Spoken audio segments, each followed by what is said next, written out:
Hello and welcome to FSA Meow. I am Meow1 and let me recap you on what has happened from FSA Meow 5 to now. First, we have the Space Launch Complex 1 test. This was before it was built. So this is the oldest thing in the video. We are testing its deluge system for rockets. It was tested for 50 times to make sure it can at least hold for 50 flights. Soon we will try static fires on it so we don't have to launch rockets, but so we can also test the endurance of the deluge and pad in general. But it can't do that right now, because it's being updated to only launch 4. That will take about 3 more days. In the next FSA Meow that will be shown, or at least talked about. Now, only 4 will launch from this pad, which means it will have a few cool upgrades, such as a second deluge system for Space Launch Complex in case the first one breaks from the 7 extraplanetary engines. It may also include the landing pads. Why 2? You may find out in another video. But otherwise this is the first deluge system. It is to protect the pad systems from the sound, fire, and shock from the rocket when launching. And we have shutdown. Next I think we have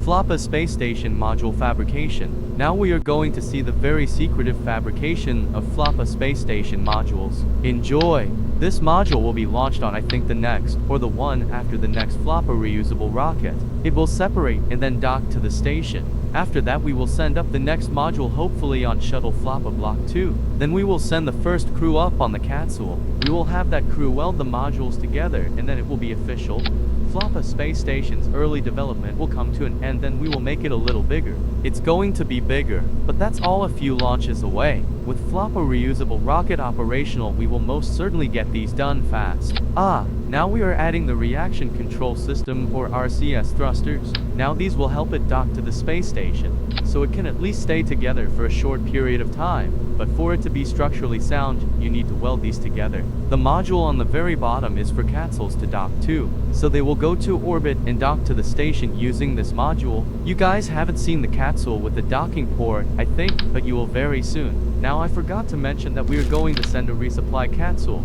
So a capsule with supplies and science experiments after we launch this, so when the first crew get here, they don't die and they have science to do. Most of the science is testing the station. I really hope you guys are as excited for the FSA Space Station as I am. It appears we have added the fuel for RCS thrusters. Without that we would have no way of controlling the RCS, which is kind of needed for docking. After the first crew arrive they will weld the station and get rid of that tank, so they can pass through. And the probe core is going to be gone too. Actually all but the adapter and docking part with the 5 docking ports will be removed. Launching and docking these require a lot of work. Can you think what else requires a lot of work? For FSA interplanetary rocket. And this is IFT for ease recap. So first off it lifted off with no gigantic pad surrounding FSA.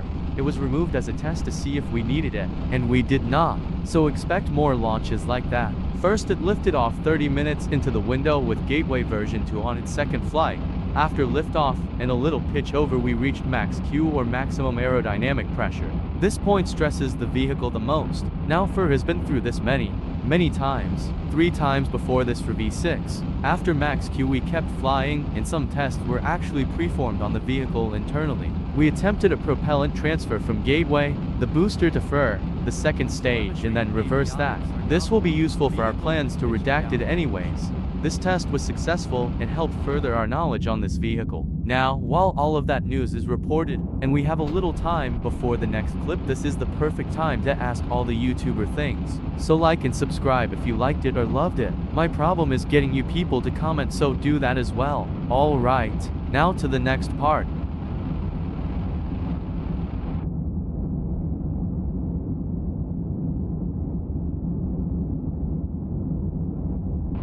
So this part is brief. Stage separation. It is a little brighter from editing, so you don't have to squint. Now stage separation was successful. Again FSA has been through this a lot. V5 of FSA was before we started live streaming these, so you will have to take my word for it. But FSA has separated. Now we have Gateway booster landing. This booster is flying for a second time, so to test the abilities of reflying a booster we decided to do an auto offshore divert in case of failure. This may be useful in the future when testing V7 of FRR and FSA. Now the clip is a bit brighter for your viewing pleasure. Anyways, the booster re-entered the atmosphere, RCS.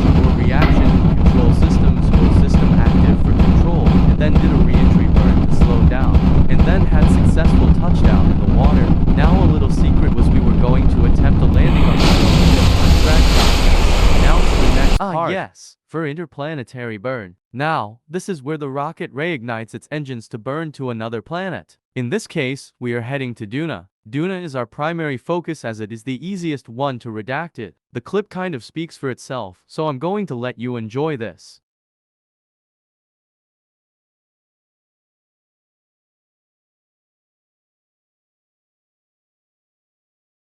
For engine startup.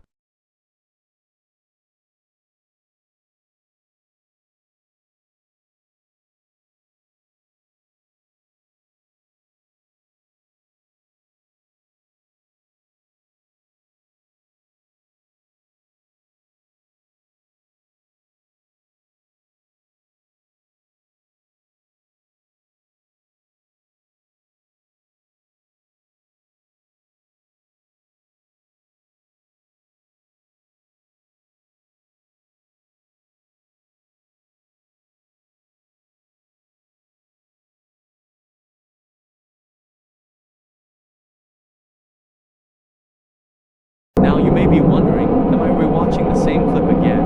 The answer to that is no. This is the most exciting part of the FSA Meow to me, the return of FUR IFT3's second stage. Now the same thing as before, but from Duna to Kerbin instead of Kerbin to Duna. Anyways, I have been Meow1 and thanks for tuning in to this week's FSA Meow. And yes, they will be returning.